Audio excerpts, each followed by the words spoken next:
Welcome to the IGLYO Portraits of Queer Youth podcast series. Each podcast, we will speak to a different queer person from around the globe about their experiences and their local communities, bridging the gap between European queer activists and their colleagues globally. This week, we're speaking to Artemis from the Afghanistan LGBTQI+ organization based in the Czech Republic, and we'll be hearing about their unique experience of supporting Afghan refugees in a European context.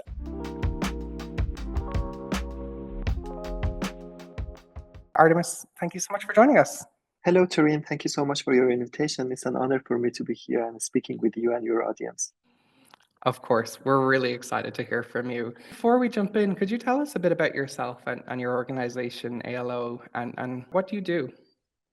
So I'm a refugee in the Czech Republic. So I came to Europe in 2021, and I decided to co-found this organization with other colleagues.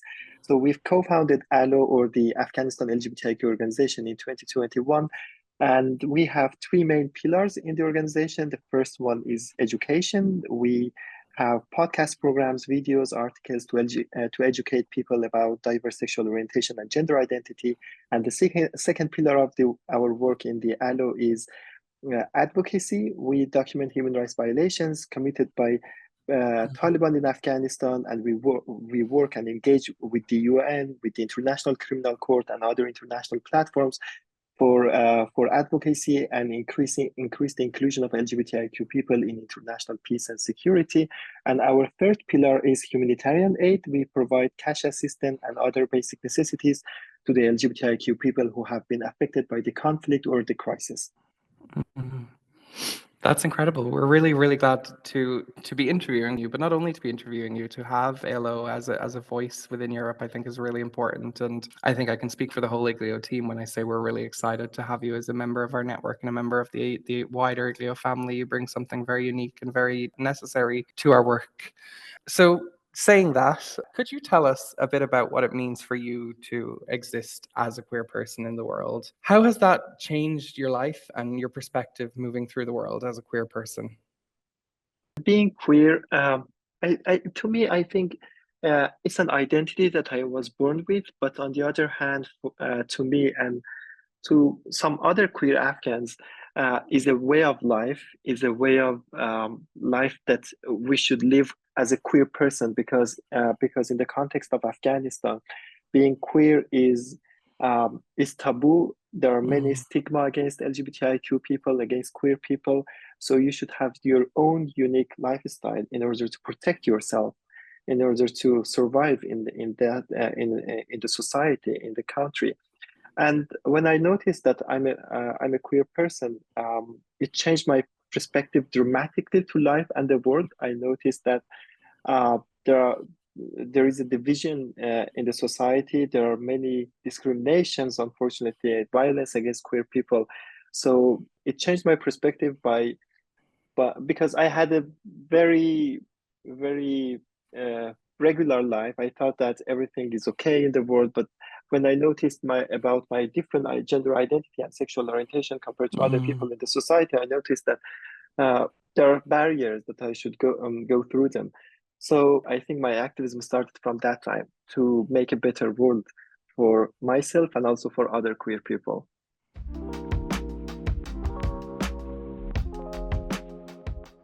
What I'm really interested to hear about from you, you bring such a unique voice in this area, is your local context, specifically talking both about your experiences in Afghanistan and also as a refugee in Europe. What is that like? And what do you wish other people knew about your local community? And what do you wish people knew about Afghan queer people, but also queer refugees in Europe?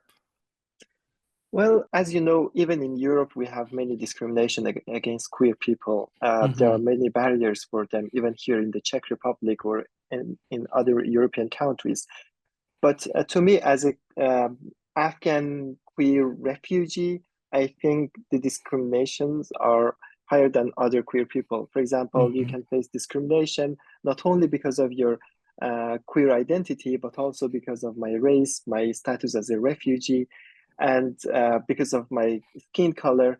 So sometimes I have this feeling that that I don't belong to this community, to this country, to Europe, But on the other hand, I have this feeling that I should fight again for my rights here, even here in Europe. And regarding your second part of your question, I wish that other people in Europe and specifically in the Czech Republic knew more about LGBTIQ people and also refugees and migrants. Because in the Czech Republic, we have a long way for equality for all, including LGBTIQ people. On the other hand, they are less educated about diverse sexual orientation and gender identity. They are not very informed about refugees and migrants. I heard it many times that, for example, refugees are a burden to society, but I do believe that refugees and migrants can flourish society, that they can increase diversity and enrich the society. And I think there are many things that need to be learned by the society and by the local community here in the Czech Republic. So again, I think that my advocacy work must be increased because I should work harder to make the situation better here, not only for myself but also for other queer refugees and migrants in the Czech Republic. Absolutely. And I think something that we all should be thinking of as queer people is that we should be one of the most natural allies to refugee and migrant communities in Europe. The same people who hate trans people, who hate LGBTQI people, they are the same people who hate refugees. If we can't even muster the basic humanity to just see people in need and help them, at the very least, we should see that our common enemy hates both of us and that there's obviously a shared humanity there. So I think it's really important, this conversation. And I think it's really important that the LGBTQI communities across Europe really start to reflect on this and become more open to migration and more open to refugees and recognize the shared humanity there, because it's essential. I completely agree with you. I think the more diverse kind of nationalities and cultures you have in a country, the better for the country. I think it's always a net positive.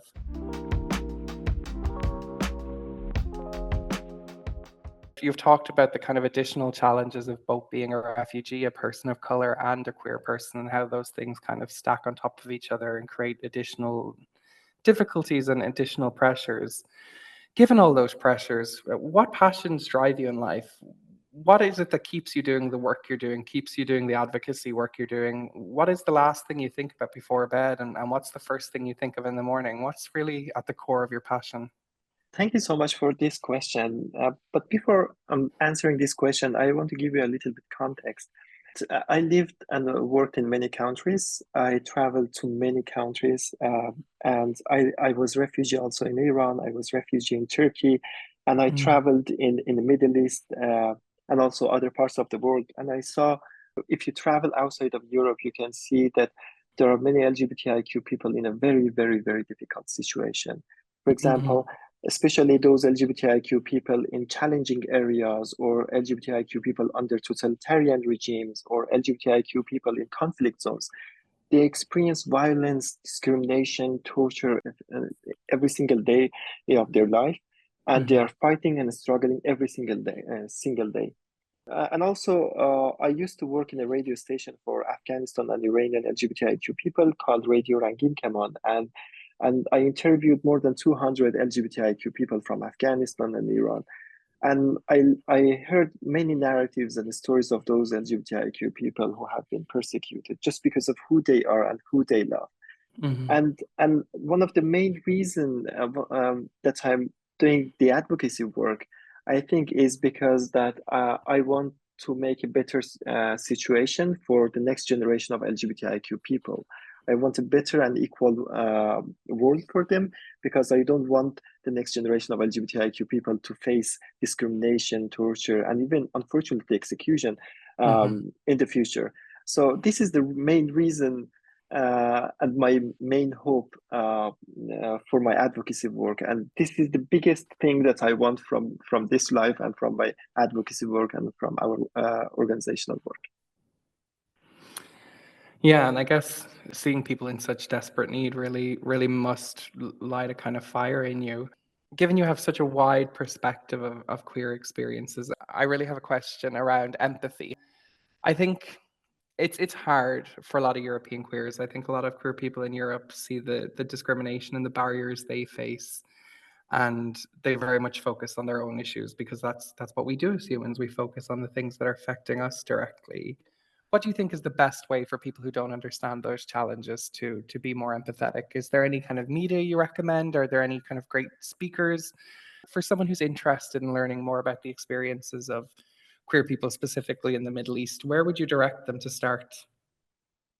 Well, I think the first thing is that we have many queer migrants and refugees here in Europe, and I Hmm. think it's very important to learn from them by amplifying their voices. We can invite them and we can learn from them. We can hear their stories, hear their narratives, and then we can amplify their voices, their narratives, so we can raise awareness about the situation of queer people in the Middle East, the situation of LGBTIQ people in conflict zones. When I talk about conflicts, I don't mean just the conflict in Middle East, but also everywhere in Hmm. Ukraine, in Latin America, in Africa, everywhere. So I think it's very important that we should raise awareness. There are many international platforms, even here in IGLYO. I think this podcast is a great opportunity for me and also for many other queer people to raise awareness, to just share these narratives, stories, and I think if other people listen to this narratives, stories, podcasts, and media, they can learn a lot about LGBTIQ people and also the context in Middle East and other countries. The other thing that we can do is that in our advocacy work, we should adopt an intersectional perspective. Hmm. And I really encourage all queer people in Europe to adopt this perspective. For example, if they want to talk about the rights of LGBTIQ people in Europe, but also they should talk about the rights of LGBTIQ refugees and migrants in Europe too. Or if you want to do some policy changes or policy making in European Union, we should do it in a way that also LGBTIQ migrants, LGBTIQ refugees, LGBTIQ people with color of the skin benefit from. Hmm. And there are many ways, but two main thing is that education through media, through listening to the LGBTIQ migrants and refugees, and the second thing to adopt this intersectional perspective in our daily work. Definitely. You can't beat the first-hand account of somebody in a room or on a Zoom call where you're actively speaking with them. I will say one thing as your friendly neighborhood communications and network officer, absolutely anyone listening, if you're part of an LGBTQI org, I do recommend having a queer refugee come in and speak and maybe do a presentation to the group, however you want to do that, whatever format, but pay them for their work. Please pay them for their work. It is a traumatic thing to come all the way to Europe, especially if you're leaving a conflict zone. And it can be re traumatizing sometimes to share that story. So I think, Artemis, you're absolutely right. Getting people in the room together and chatting is the best way to create understanding and to create empathy, but pay those people for their work. It's the right thing to do and they deserve it.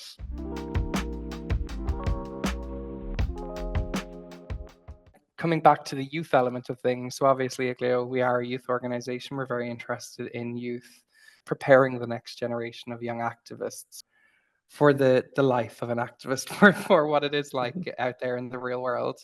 And Artemis, if you were speaking to a room of queer youth, and particularly I think queer youth who come from a refugee or migrant background, what wisdom would you pass on to them, and what do you wish they knew about this world we call activism? Well, thank you for this question again, because I want to pass two things that really helped me in my life. The Hmm. first thing is not losing hope. Having hope is very important because with hope, you can do many great things in your life. We can make many changes and we can continue and fight for a better future. And the second thing is that is networking. Many people think that money is power Mm. or information is power, but to me, networking is power. Networking with right people, right organizations, networks can create big changes. I really encourage queer youth people in Europe and also queer refugees in Europe to use these two things to make some changes in their advocacy work. I think that is really, really important and something we don't think about often enough, the power of networks and the power of relationships and what change that can bring. This has been a fascinating conversation, Artemis. Thank you so much for your insights and your perspectives. Before you leave us, one last question. Who is Artemis? How do you want people to see you when they stop listening today? What is the image you want inside their heads of you? Well, thank you so much for this very interesting conversation. Artemis is a survivor. Is a survivor Mm. and also a person who has been displaced just because of his queer identity. But also, Artemis is a fighter. I have this feeling that Artemis is a person who is fighting for a better future for himself and also for other queer people. My work sometimes in the organization combines and intertwined with sorrow and pain sometimes because listen to many difficult situations and we deal with crisis and negative news, and sometimes people feel that our Artemis is a person that he's always dealing with negative news and etc. But I want to see me as a person who is fighting and working for a better future and a positive impact on the society. Thank you so much for joining us, Artemis, and thank you to the listeners for again joining Portraits of Queer Youth. We'll see you next time. Thank you so much. Thank you. Have a nice day.